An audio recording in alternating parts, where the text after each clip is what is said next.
Aloha and welcome to Day 2 of the 11th Annual Hawaii Energy Conference, presented by the Maui Economic Development Board with support from the Maui County Office of Economic Development.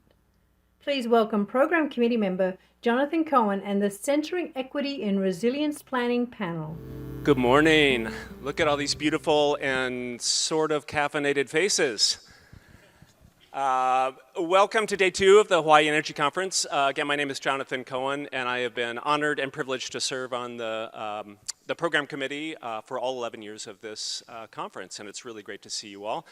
I want to welcome you back, obviously, to Day 2, and doing what I am supposed to do. I want to encourage you to use the app. If you have it, to make sure that you drop in some questions so our amazing panelists can actually start to riff a little bit. We'll have some questions. We're going to get through a really great discussion this morning together. We have about 60 minutes together, and so let me just tell you how this is going to go and what our plan is.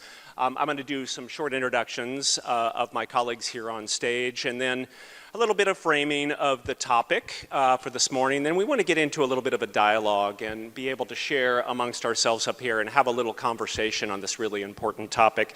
So I wanted to share a few reflections, I guess, on the green content that I've heard so far over the last day or so. So I think we tend to approach resilience, and obviously that is the keystone of this conference, talking about resilience. We tend to approach resilience as a technology problem or a cost or accessibility problem. But resilience, I would just argue, it's much more than making, say, pipes bigger or walls stronger or fireproofing. It really is about implementing social systems, and how do we get back up when we get knocked down? And we didn't hear a lot of that yesterday. We want to introduce that this morning right off the bat to talk about people. How are we thinking about resilience from an equity space? And how do we think about that issue of how do we get back up when we get knocked down? And it's interesting because I think this idea of climate change has been called a great equalizer, but it's really not an issue we experience together. I'm going to air quote that together, but rather it really shows huge differences in access and ability to recover. And I think yesterday's panel really underscored for me this pressing need for this term that some of you may be familiar with, just resilience, which really emphasizes equal access to resources, but also an opportunity to learn from the experience of those who are most vulnerable, and in many cases, the most resilient among us. It was actually a year ago that I sat on this stage and got to interview the amazing Daphne Frias. If you were here, you might remember Daphne. Daphne is a 26-year-old disabled Latina activist and an amazing human. And Daphne really reminded us last year during her keynote that we have so many lessons to learn from our most vulnerable if we just take the time to listen and engage. By the way, Daphne says hello. She and I still keep in touch, and we chatted yesterday, so she extends her regards. Okay, enough from me. Let me quickly introduce these three amazing thought leaders next to me, and let me say it's really a privilege to share the stage with all three of you, so thanks for being here. I'm going to start on the far end. Bethel Tarekegne is an energy equity and renewables researcher with Pacific Northwest National Lab, And what I really want to impart with you all is Bethel works on understanding the social equity implications of renewable energy technology specifically. And she's exploring, and we're going to get into this a little bit in our discussions, exploring the equity and justice implications of energy and thinking about energy storage specifically and how it can benefit underserved populations and communities. So we're going to dig into that. I'm going to come this way to Yesenia Perez, and she is the program manager of climate equity with the Greenling Institute. And she leads, is it embarrassing to hear me read this? No. Sitting there uncomfortably while people read bios is really weird, isn't it? So, Yesenia leads the development and implementation of California's climate resilience and clean mobility policies with a real focus on ensuring that they effectively address the needs of community of color. So want to bring in that transit and mobility and transportation piece to the conversation. And then I think many of you in the audience know Leilani Chow. We're so grateful to have Leilani here, especially I believe you're still on maternity leave, so grateful that you are here with us today. She was raised on Molokai and has worked with Sustʻāinable Molokai since 2010. First as an intern, I believe, and now as the energy program manager. And I think she has one of the coolest titles I've seen around, and that is the Energy Sovereignty Program Lead. Maybe that's a current title, but I love it anyway. So Leilani centers her work on community building and building connections to ensure all voices are heard as we tackle the increasing important issues that we're going to discuss today. So again, I really want to appreciate the gift of your time today and joining us here at this conference. And I want to start with a bit of a warm-up or softball kind of question and give you the opportunity to share a little bit of your experience from your particular vantage point. So similar to my introduction, despite the resilience opportunities we've seen emerging, I think many people are being left out. And we talked about this a little bit backstage. But as I've thought about the need to design a socially equitable approach to community resilience, our approach really isn't being designed to include everyone. So my experience suggests that the more inequities you have, the less resilient our communities actually are. So my first question from your vantage point is do I have that right? Do you agree with that statement? Do you disagree? And I just want to hear a little bit of your thoughts on that statement. And I'll just start, Yesenia, can I just start with you? Yeah, of course. First of all, good morning, everyone. I'm Yesenia Perez, super excited to be here. I know a little blurb was read about me, but I just wanted to start off by saying that the Greenlining Institute is a racial equity advocacy organization, so really any issue that we tackle, we look at through that lens. And again, my role there really focuses on mobility, so I'll bring a little bit of that perspective into the conversation, hopefully draw some connections between mobility and energy because there are a lot of them. And I think I want to answer that question from a funding perspective. So the last few years, as you mentioned, we've seen really exciting and promising funding opportunities through the Biden administration. And what we found is that the way the funding is being distributed, particularly transportation funding, is really reinforcing historical patterns of disinvestments and harm within communities of color, which isn't a new story. So to answer your question, yes, that is the correct story. There's still people being left out of the conversation and solutions. And that's really being actualized through the construction of more polluting highways and severe underinvestment in alternative modes of transportation and mobility like walking, biking, and public transit in underserved communities. And I want to bring in some data here. So for example, a study found that more than half of the bipartisan infrastructure money, that's millions and millions of dollars, has gone towards resurfacing and expanding highways, which we know communities of color bear the brunt of. Climate change and pollution impacts there, rather than towards public transportation, where only 1/5 of that spending has currently gone. So I think in some instances, we really are just seeing the same top-down approach that we've always been seeing and operated under. Yeah, thanks. I want to come back to something you said, but I'm going to move on. And Leilani, I want to give you an opportunity just to kind of respond to my prompt question, but I want to come back and talk about this issue of funding. I think it's really critical, and I want to bring that back to the conversation. Leilani? Aloha pumehana kākou. O wao no o Leilani Chow, no mapulehu Molokai mai au. My name is Leilani, and I am from the east side of Molokai, out in Mapulehu. And I'm just a typical Molokai girl. I have a family who I love. I have a homestead that sustains us, a community that I cherish, and an island home that has shaped my understanding of kuleana deeply. And so for the past 14 years, I've been working in energy efficiency on island, literally in people's homes, doing energy audits, changing light bulbs, refrigerators, freezers, washers, dryers. And so I can say for certain that the system that we're operating in now is leaving out a lot of people and is not equitable or very resilient for our communities here in Hawaii. And so I'll answer your question kind of from a community organizing standpoint. My experience literally in people's homes and seeing firsthand, the situations and the ways that our community has been creative in making up for the lack of resilience and equity in our energy systems has given me a very unique perspective on the day-to-day community folks whose voices often get left out of energy planning. And that has led me to the role that I'm in now as coordinator of the Molokai Clean Energy Hui. And our biggest, most important project that we're working on is facilitating and supporting the Molokai community through design and implement a renewable energy decision-making process that is by the community for the community. And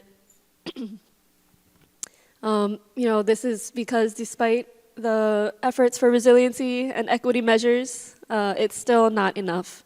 And so Molokai's process begins to address some of these chronic issues of top-down planning, the breakdown of trust in energy institutions, cultural conflicts, environmental degradation, and the inequity of past renewable energy projects that have been driven by outside or off-island interests.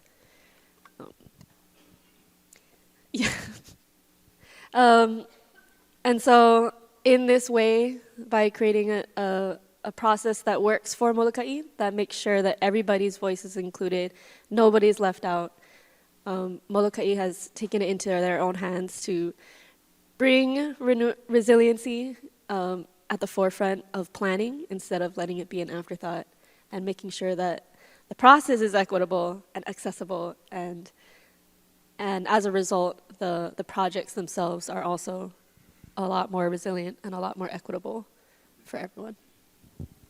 I definitely want to come back and have some conversation about process that you just described and how you've been successful and what that model might indicate in terms of some of the tactics and tools that we might think about at a larger scale. So I'm giving you that little prompt so you can be thinking about it a bit. Bethel, do you want to share some comments or thoughts? Sure. Hello, everyone. Thanks, Jonathan, for having me here. I am Bethel Tarekegne with Pacific Northwest National Laboratory. As Jonathan mentioned, I do a lot of my work when I joined the lab was to do really energy equity, energy justice related research, which was something that really picked up after the Justice 40 initiative came out from Department of Energy. So it was really trying to build on that momentum and create that framework, that research capability, if you will, where we look at technology, be it energy storage, which is a lot of where my portfolio is right now, but other technologies as well, and trying to see our R&D process from an energy and equity justice lens, if you will, to be able to get to this idea of, a just transition that leaves no one behind, right? So we really are trying to build that capability. Before going to the lab, a lot of my research previously was, again, on energy equity and justice mainly, but in electrification and looking at it from a global south perspective, mainly in sub-Saharan Africa. So that was really kind of my research background in the past. And then now with the, with the lab, a lot of my work is really focused on kind of nationally and what we do here on just energy transition, if you will. Coming back to the question, we were talking about this on the back, behind earlier. Just transition or an energy transition that leaves no one behind, ideally, is something we all should be jumping on for, right? It makes sense, it's right, but practically speaking, I think the frameworks that we have right now really are not formed for that basis, if you will, at least the way I see it. And again, this is kind of personal opinion in that sense.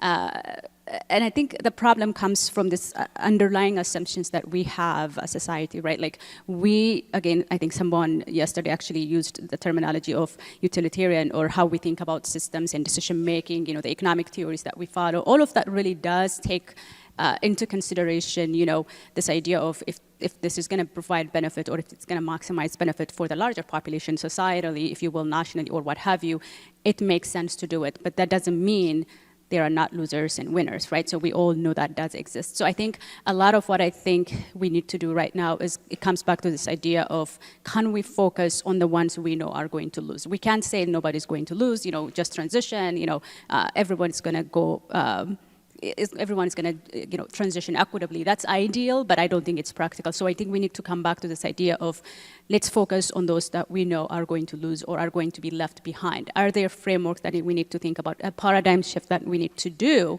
in order to make sure there are processes, there are mechanisms, there are new financing frameworks, and again, we're going to talk about, I guess, financing in a little bit, but in every way that we do, new business models we need to come up with that are tailored towards the ones that we know are going to be left behind. That way, we are pushing those communities as well in the energy transition to be able to achieve their needs, their own local needs and goals, if you will. So I just wanted to highlight that piece. The other element from my work that I've seen, and I'm trying to kind of see what solutions we might have is this idea of aggregation. When utilities do work, or PUCs or whomever, even our research, really it's on an aggregated, on an average customer basis. So when we take an average customer or an aggregated data, we lose nuance. But when you do community level work, or when you do equity work, it's really about the nuance, right? It's understanding the vulnerabilities of different communities. When we say community itself, it's a very aggregated terminology, right? So there are various types of vulnerabilities, and how do we target those vulnerabilities? Some communities might have, energy burden and affordability issues. Yesterday, for example, a lot of conversation we've had about affordability and resilience. Even within affordability, who is struggling to pay their electricity bill versus buying food? That's a very different landscape versus who is struggling to pay versus keep their home in a good comfort level, like thermal conditions or what have you. There are a lot of reasons for why people are vulnerable, and these also stack up. One vulnerability can be coupled with another and making you more vulnerable along the way in the energy transition. So we need to come up with new ways of yes, we need aggregated data because that makes us, make decisions, and that's how we do things. But what about the nuance that we are missing as we aggregate and we think of the customer or communities as an average, if you will? So but part of our work is also trying to come up with, at least in the modeling space, can we model homes that represent different vulnerabilities so that we can see what solution makes sense for what type of vulnerability? Can we kind of disaggregate it and see it that way? So there's a lot of work we're doing in that space as well. The last topic I wanted to raise is on engagement. I know there's a lot of push for community engagement, which is awesome, with the community benefits plans from DOE requiring on grants or what have you. There's a lot of emphasis on, building these community benefit plans or what have you, which is awesome. All of this is a good thing. But I think we also, and I've heard this last week when I was listening to a webinar, are there even frameworks that are able to take these engagements, the inputs that are coming from the community, do the ones that are, the entities that are doing this community engagement, do they have the mechanism or the framework to take that resource, that input, and really use it as a way to decide what comes after? Usually it's like we know what we're going to do, or we have an idea of the solution, we engage for the sake of engagement, but then it doesn't really change much on what is going to happen or what the project is.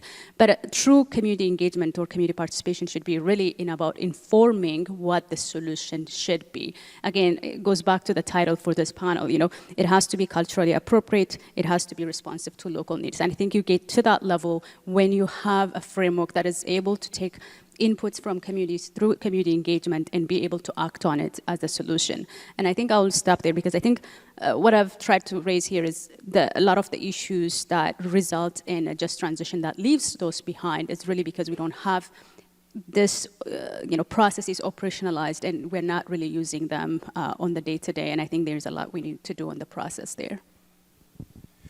Wow, Bethel, thank you. That was super great. And I want to connect a couple of dots here, some things I just said. So ending on this idea of engagement, and I want to talk about that a little bit because one of the things that we tend to, I think, mix up is idea of what do we mean when we say engage?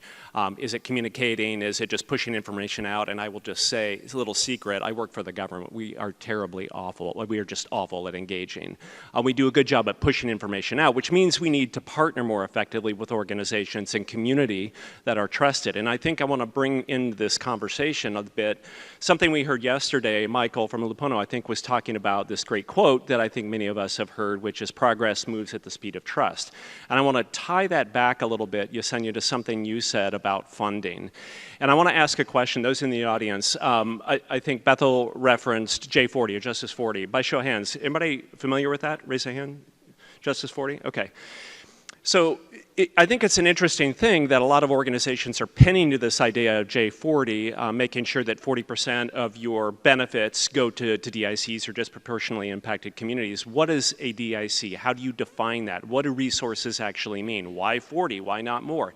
It's a federal guideline to receive a lot of the funding that might be flowing, but how do we use that as a tool to think about how we're organizing and working within our big agencies like cities and utilities, so forth. So the tie back I want to bring is when Michael made that comment, it kind of popped into my head this tension that at least I feel pretty often, which is things like federal grants, right? We have this urgency around, look, we're trying to deal with this global crisis, first of all. Then we have funds that are flowing that need to get spent. Yet on the other side, we really want to pump the brakes. We want to be thoughtful. We want to engage. We want to share power in decision making. My question, and this is probably an unfair question, which is how do we deal with that tension? Because I hear it a lot in my community, hey, we need a seat at the table. We want to work. We want to understand how you are creating accessibility and opportunities for building resilience in my community. And here you are running off to try to secure these dollars without our input. So do you have any thoughts or guidance on that? Because it's something that I really struggle with. I have a lot of thoughts on this question. Thank goodness. And I really love this too, because I think from that same panel, I hope I'm not mispronouncing your name, but Jamie Sweezy yesterday said something as well that really made me sit after the conversation. And what she said was that progress moves at the speed, saying that progress moves at the speed of trust can also mean denying, delaying, and deflecting. And I really want us to all sit with that for a minute.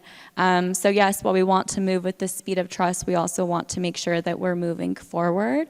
And of course, historically, what we've seen are local stakeholders excluded from the public decision-making process. And as you said, given the amount of federal funding right now, we're all grappling with this question of like, how do we do this? This is a really exciting opportunity, but how are we actually flipping the narrative dialogue, implementation, and power of decision-making in our communities? And I'm going to give you a really imperfect answer on an imperfect program that Greenlining is working on. So for the past year and a half, I want to say I have been lucky to provide technical assistance and capacity building on one of the 21 federal pilot programs launched through the Justice 40 Initiative. CG for short, the long name is Clean Cities Environmental Energy Justice Initiative. So I'm just going to call it CG. And in this program, the goal is really to deliver clean transportation and clean energy solutions to local communities. So we're working with 17 different coalitions across the United States. They're located in suburban, urban, and rural areas. And Greenlining is providing technical assistance and capacity building. And they've hired 17 community engagement liaisons in these communities. Communities, Bethel, I just want to speak to something that you said earlier. Communities is really an aggregate term, like what are we even talking about and who are we talking about when we say that? And that's a question that we collectively, we in this program and the community engagement liaisons all really grappled with when they were identifying their communities. And I think that in this model, they were able to be creative in the way they identified communities. This work is done through collaboration with the Department of Energy, as well as the National Renewable Energy Lab and the Argonne National Renewable Energy Lab, as well as a few other subcontractors. But right now, where these 17 community engagement liaisons are, they're in the stage of engaging local communities to really co-develop projects and solutions that meet real on-the-ground needs.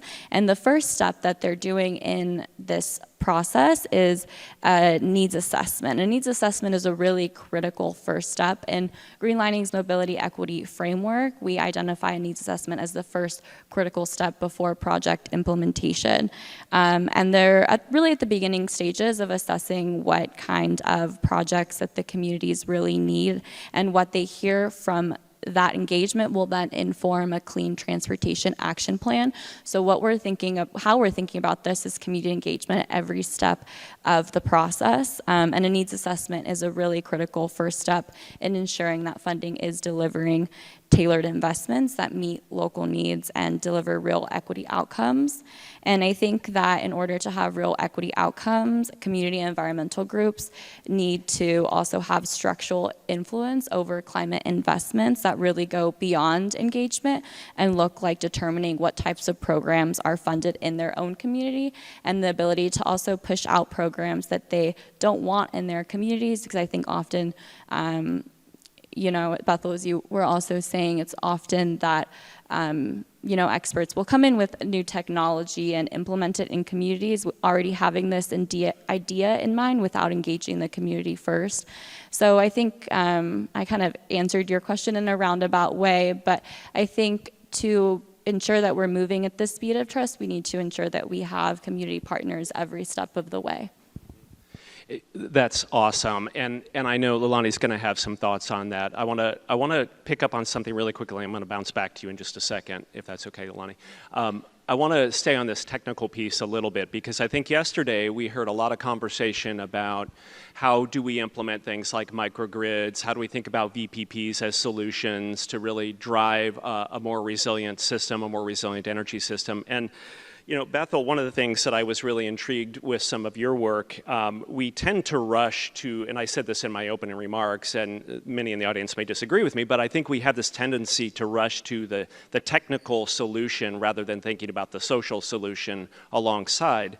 And you co-authored this really great paper called Energy Storage as an Equity Asset, which suggests that storage can provide benefits to underserved communities and local non-energy benefits. So I'm really intrigued by some of the things that I read in that paper, and I'm just curious if you want to riff on that a little bit and just talk about energy storage specifically, and what are some of your findings, and how do you kind of bridge this gap in terms of like the technical and the social, and not just assuming that we can create opportunity, but how do we make sure we're not creating unintended consequences and actually harming people as we think about some of the technical solutions?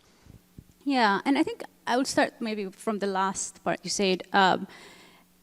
Usually the unintended consequences, obviously it could be a lot of reasons, but one of the reasons is how we got to the solution, right? It goes back to that community engagement piece. How was that done, if it was done?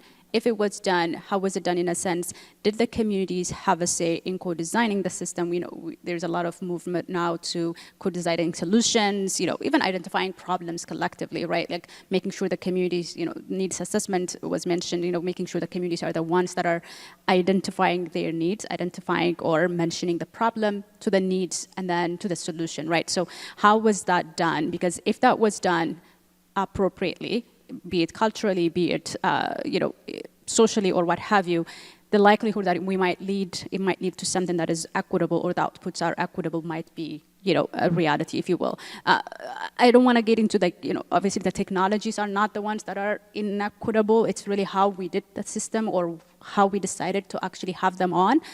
So a lot of it comes down to the process of how we did the work or how we came back to that solution. And I want to go back to this idea of in the work that we did with the energy storage for social equity, a lot of it was really intended to understand what other benefits can communities access when technologies come to their communities.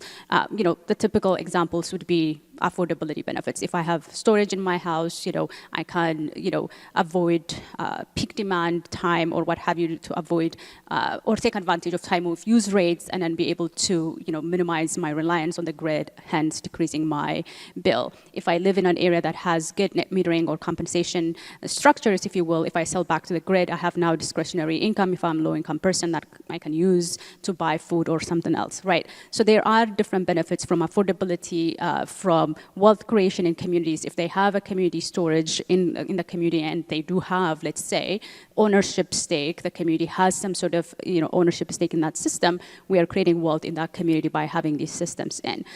Emissions reduction, if a storage system comes to the community and, you know, replaces a peaker plant, let's say, we are mitigating a lot of emissions or local air pollutants, if you will, in that community. So it goes on. So a lot of what we tried to do in that document or in that paper was really kind of put out some of the additional benefits that we can identify from a social perspective that we might need to consider in our decision making when we say what is the solution that makes sense for that community. And I say that to say a lot of times our decisions are economic based, right? That's fine.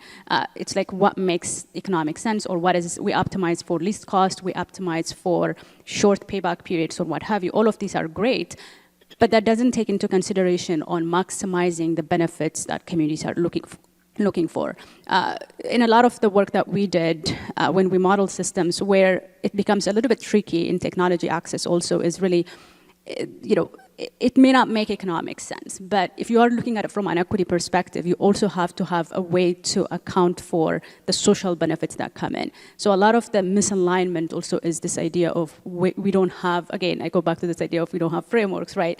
We don't have frameworks, or our frameworks are not really tailored to the current time that we're in, where we need to also think about how do we maximize social resilience or community resilience, and what does that do to our, you know, techno-economic analysis, for example.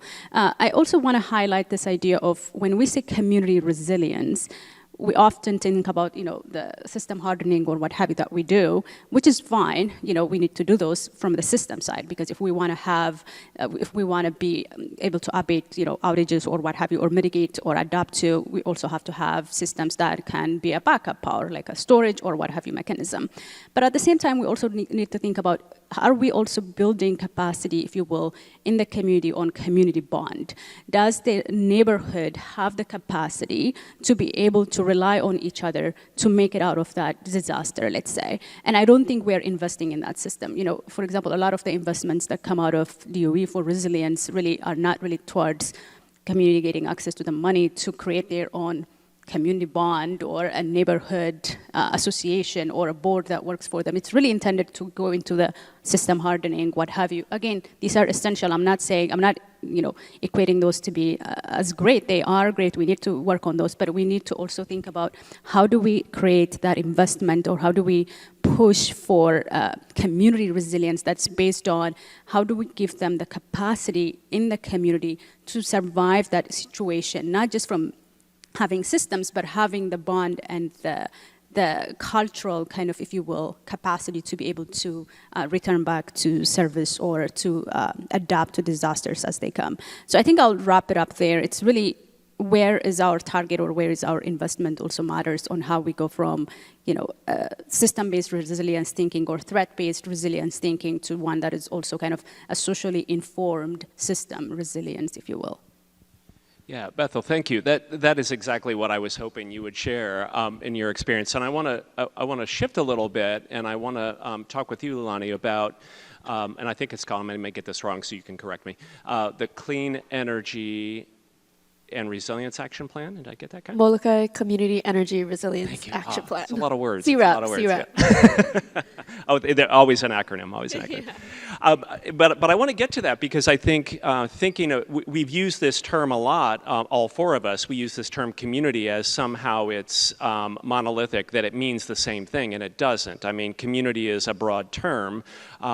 And it's very like ecosystems, right? So they're very fluid, and we think about community in much different ways. And but your community, I'm going to use the word there. You've really created an opportunity with this plan to start to galvanize around what does it look like to actually create a resilient energy system. And I'm curious if you could talk a little bit about how you define that. What does that even look like?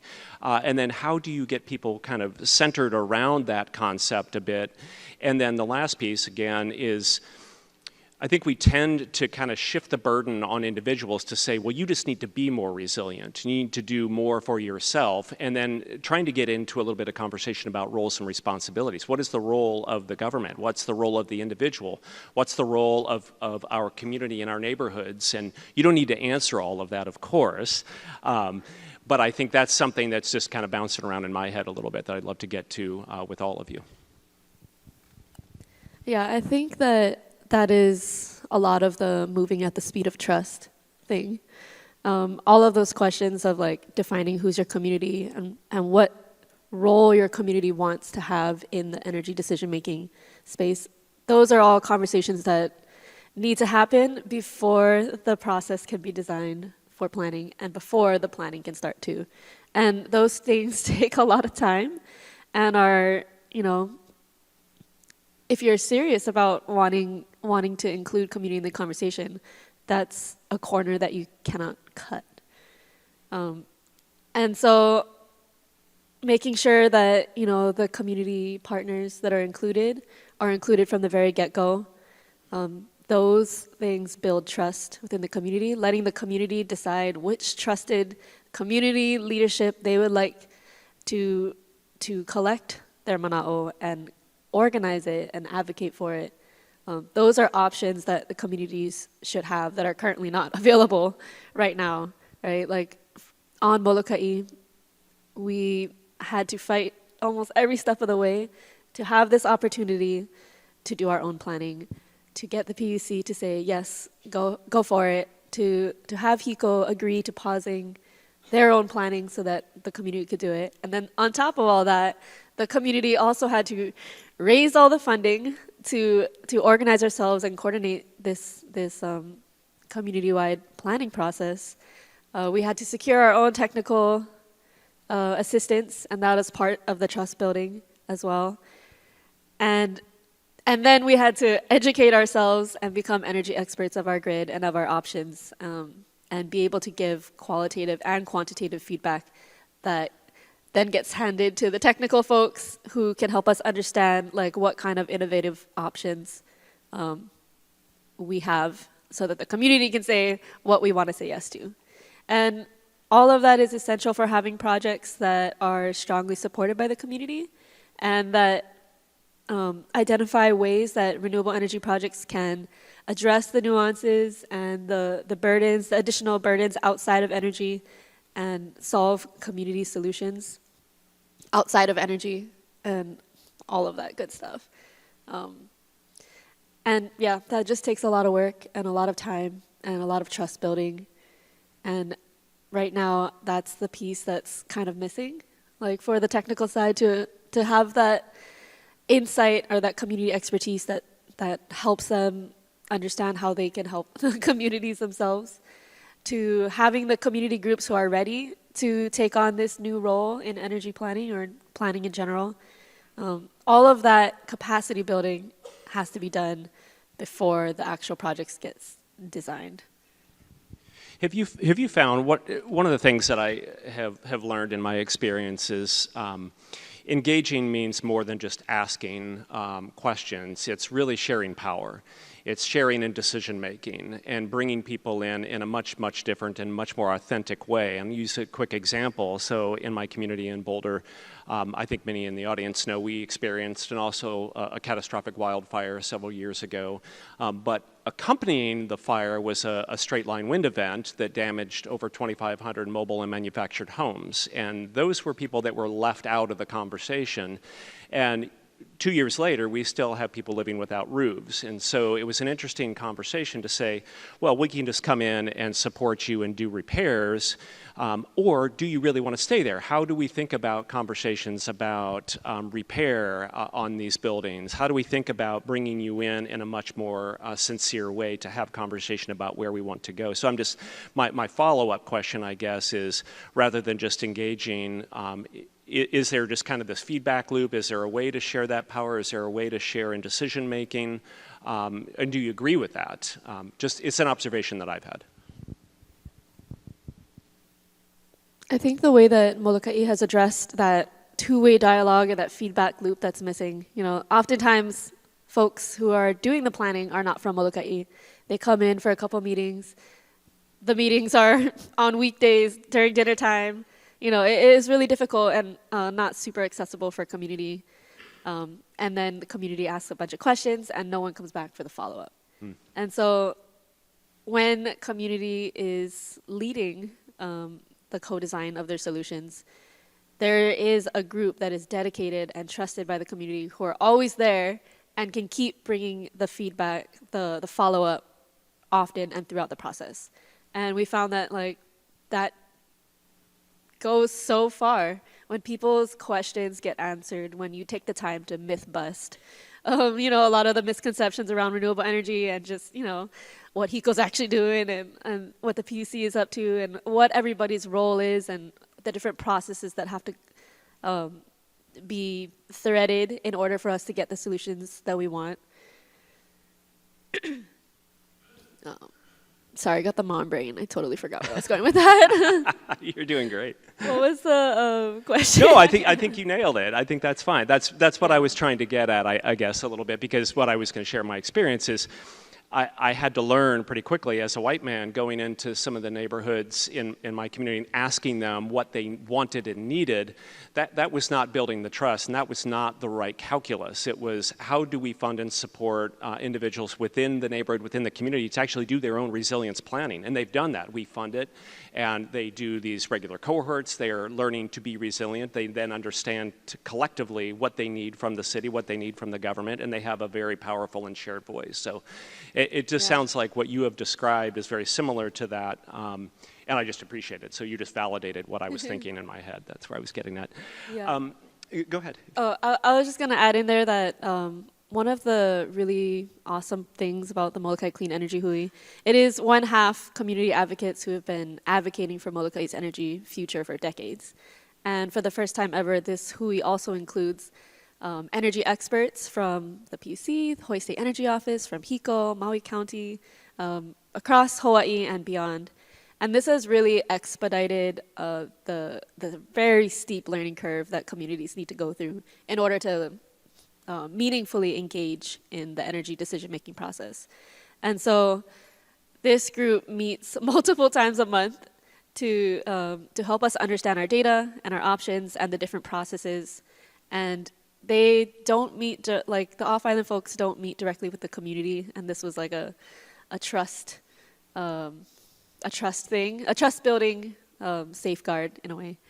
But having access to support from all of the different, entities that are involved in energy decision-making for Molokai, that has really helped this two-way dialogue, the communication loop of us being able to take answers back to the community that build trust and really excite folks to participate and engage in this kind of process. Got it. Thank you. Yesenia, I want to turn to you a little bit and bring us back in, pull in this transportation piece a bit, because that's your area of expertise. And I was thinking about, and I don't remember, I'm going to get the year wrong, but several years ago, we had Gil Peñalosa. If anybody, if either of you know Gil, he is a planner. His brother was the mayor of Bogota that helped create, really rethinking around how we design our communities, how we design our streets. And Gil did this wonderful presentation where he talked about how we typically design our roadways for cars rather than people. And it matters, right? It matters in this conversation. When we think about energy, we automatically, our brains go to things like heating and cooling and electricity, and we forget that mobility and transportation is such an integral part of the energy system. And so that's why I wanted to make sure that your voice was here today to talk about that transportation piece. And I'm going to ask you an equally unfair question about what does a resilient and equitable transportation system look like? We're trying to wrap our heads around what that looks like in the home and the commercial space, but what does it look like from the mobility and transportation space? Yeah. So I want to start off by saying that initially when we connected, I was a little bit hesitant about coming to this conference, but obviously we're on Maui in Hawaii, so I was convinced very easily. But I was hesitant because this is an energy conference, right? And the last time I was at an energy conference talking about resilient mobility, I swear I saw people's eyes glaze over. In the same way, my eyes glaze over when anyone brings up kilowatts in conversations, or maybe I just get a little bit scared. But then I think a theme that we've been discussing throughout this panel, and it came up yesterday, is that we can't talk about transportation, mobility, housing, and energy in silos. And it's really important for us to be in these spaces engaging with one another, because our work doesn't exist in silos out in the world. So we need to be, again, in conversation with one another. And to your point, transportation and mobility really touch every cornerstone of our life, just like energy touches every cornerstone of our day-to-day life. And mobility isn't just about getting, from point A to point B. Mobility is about the opportunity to move up the economic ladder. Transportation isn't just about getting from one point to another. Transportation is about giving people the opportunity and the power to mold their life the way they want it to look and be at the places they want to go, and really build, and then in turn build that social connectedness with the community. And so we really envision a transportation system that facilitates that type of power, economic opportunity, and mobility, lowers air pollution, reduces greenhouse emissions, of course, and in that decarbonization conversation, and that also prevents communities from displacement. And so I can't really sit here and tell you one vision for what resilient mobility looks like, because I think what we keep saying over and over again as panelists is that it's really up to communities to decide what future they want for themselves. And so there isn't a singular picture that I can provide as to what resilient mobility looks like. I can give a few examples, though, that are really exciting to me in my work, because what I will say that in this larger conversation that we have, I think sometimes electric vehicles are often like touted as like, you know, the solution that's going to save us all. And I think they absolutely have a place in this conversation, a very important place, and we need to be talking about new technology. But I think it's oftentimes that's a much like sexier conversation, if you will, than talking about investing in infrastructure like walking, biking, and car sharing options. And I think to that point, I just want to say that when we're transitioning to EVs, we have to really be careful that we're not just transitioning from one car-centric infrastructure to another car-centric infrastructure, or one new technology to another new technology that's still burdening the same people that it always burdens, just under, you know, a different mask and a new technology. But we have to make sure that we're investing in community infrastructure and social resiliency. I think community-owned, operated car-sharing programs and battery charging stations are a really great model for what that can look like and what micro-mobility can look like.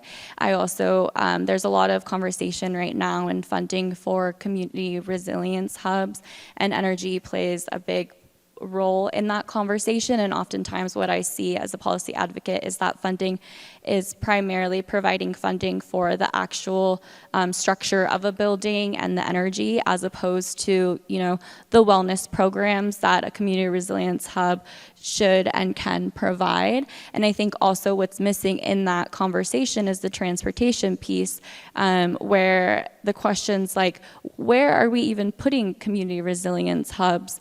Who is able to access them and how are they accessing them, aren't actually a part of the conversation that we're having at the moment around community resilience hubs. And I think that's one way that that really touches the energy work that I know that folks in this room are doing. You bring up this interesting point of resilience hubs. This was, I think, a topic last year. We talked a lot about resilience hubs and thinking about those places that people go to shelter during times of emergencies. And I wanted to just react to that a little bit, because in my experience, I've had this big aha moment where I go out into my community and talk about resilience hubs. And what I hear back is, well, I'm not going to, first of all, I don't have a car. Second of all, if I have a car, it doesn't have gas in it. Third, I don't want to go sleep in a gym with people that I don't know on a cot. I want to stay right here in my community, and I want to be right here where if I need help getting the medicine that I need, or food, or to be able to charge my phone, this is the place that I want to shelter right here. And in fact, it was a big aha for me to say, how do we think about resilience in a much different way, rather than saying, let's move people. And in my community, those vulnerabilities are wildfire, they're floods, and we have to be very thoughtful about how we evacuate and where we evacuate. And do we want to shelter in sight? We just had our first PSPS by our utility a couple of weeks ago, about a month ago, and we learned a lot in that experience. What are vulnerabilities in our community? And then what is the role of government? And that's a piece that I also want to ask is, I'm being selfish here because I work for the government. What is the role of government in building stronger resilience within our communities? I mean, we're policy people, right? So what should we be thinking about as government officials? How can we be successful? So yeah, that's the question. Bethel, can I maybe ask you to react to that? Sure, and maybe I can touch on a couple of things, and then I want to hear from others. I guess the one is government as a convening entity, like, you know what I mean?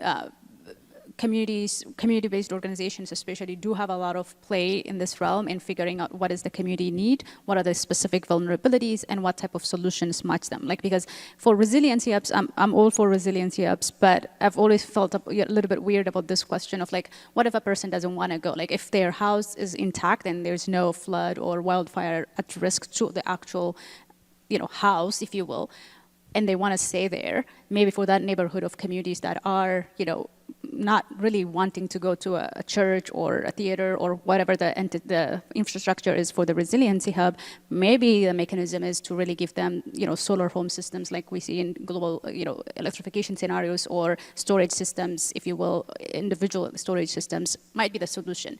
It's costly, yes, but it's what fits the community. All I'm trying to say is I think it comes back to the conversation Leilani was saying earlier. It has to be, the engagement has to happen before we get to the actual solutions or what have you. And I think the convening power of the government can be used in capacity building to community-based organizations to create that trust, to create that infrastructure within communities. When I say infrastructure, it's the community bond infrastructure, if you will, or building the community capacity to respond and to figure out what they want for their community. The other part is, again, the financing piece. We're not going to go anywhere without financing, and I think the government does have a lot of mechanisms, or it has the toolbox, if you will, I guess, in figuring out what makes sense. And it's not just about the investment itself, because that could come from philanthropy or what have you. It's about creating the mechanisms or the policy levers that make certain investments make sense for communities. Are there frameworks? Are there incentives or what have you that make it attractive for private, both philanthropy or any other private sector as well, to come into communities as well? So it's a lot of, I think I would see it in those two scenarios. I think the government can play a lot more role. Either of you, thoughts? Same question? I think I'll just add on that to the funding piece. I think the funding just needs to be a lot more flexible. So right now, a lot of the federal funding is really oriented towards, one specific thing like transportation, like energy. But we really need funding pots and streams that communities can use to tackle transportation, energy, and like anti-displacement all in one funding stream. And so that just means we need funding streams to be more flexible so that communities can tackle these intersectional issues in an intersectional way. Interesting point. Leilani, I want to get your thoughts on this question too, but just a thought, and this ties back, Bethel, to something you said in your opening remarks about, and I think you were saying it this way, but capacity building. So in many cases, what I run into is I may have some funding, or the state may have funding, or the federal government may have funding, and then to reach the right population, the right groups, they may not have capacity to actually take those funds and to do something with them immediately. So it gets to this point around flexibility. How do we build in flexibility to a fairly rigid procurement process, right? Which is, we have to put out an RFP for some service, we have to have a scope of work, and how do we actually build capacity? And that goes back to that comment I made about sharing power. Can we create new structures within funding streams to support community organizations and members in a much different and a holistic and I think thoughtful way? So just a comment I wanted to make there. So Leilani, the same question about government. I'm just kind of curious about your thoughts.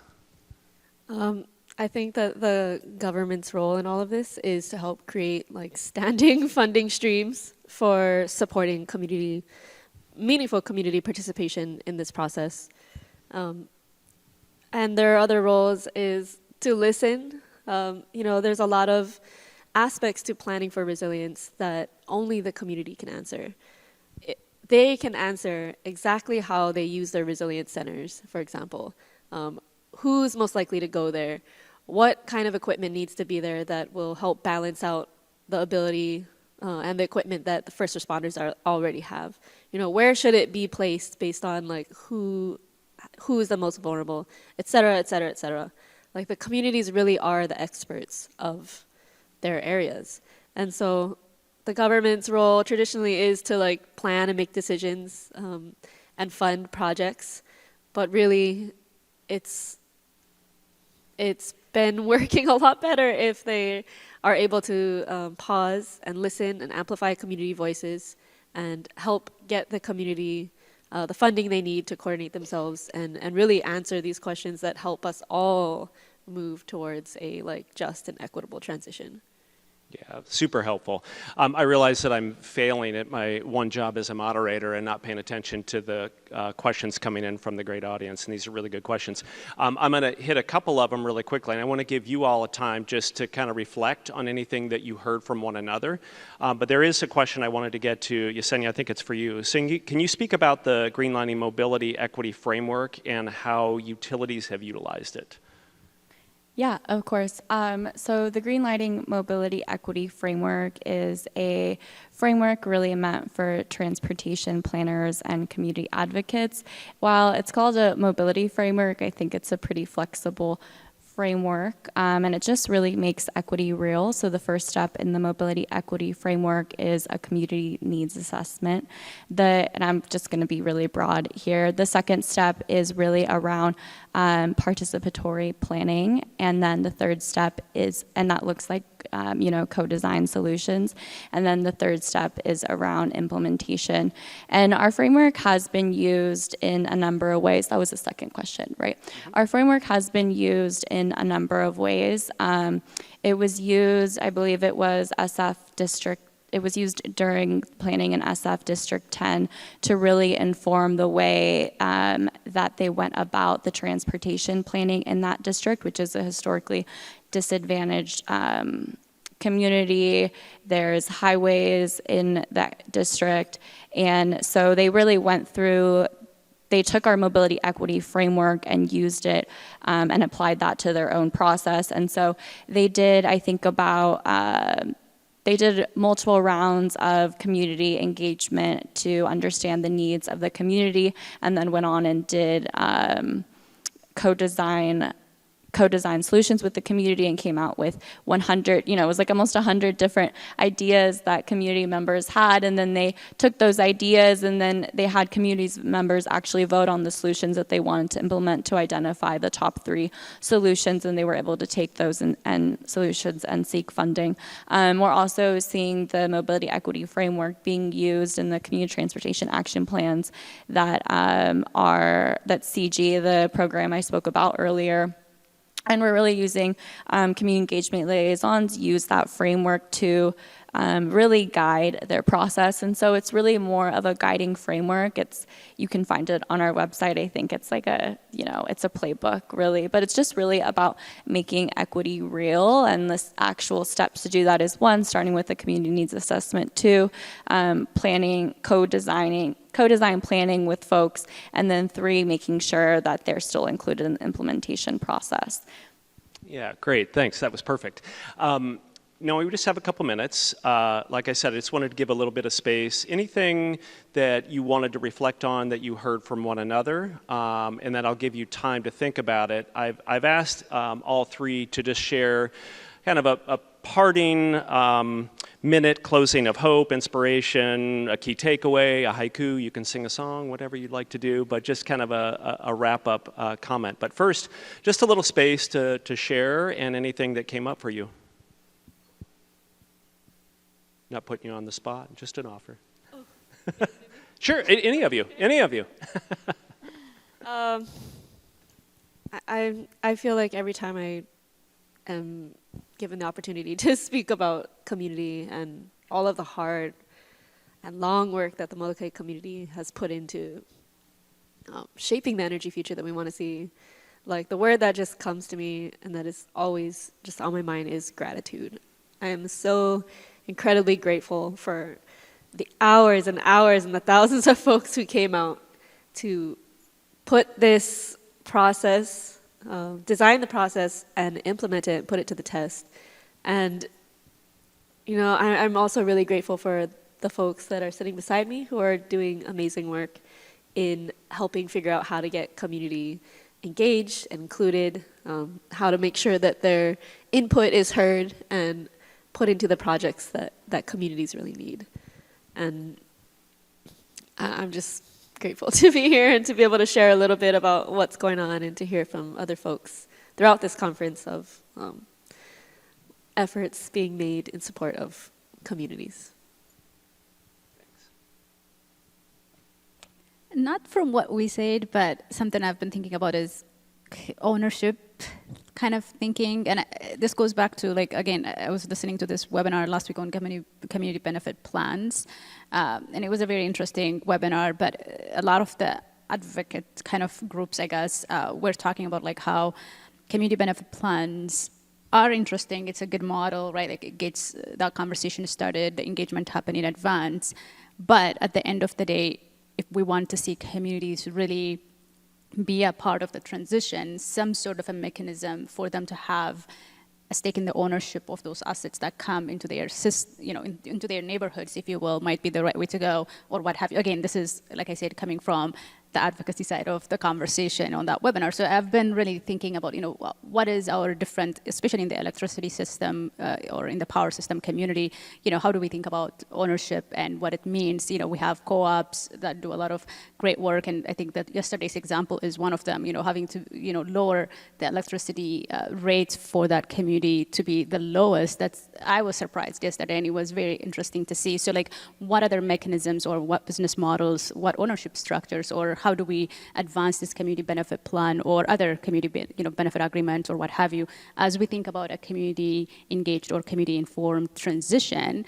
What does the ownership structure play in that conversation? And I've been thinking about that. I just wanted to raise that, not to open up the conversation, but this has been something I've been thinking about lately, and I just wanted to raise it. Great. Yesenia, last word is yours.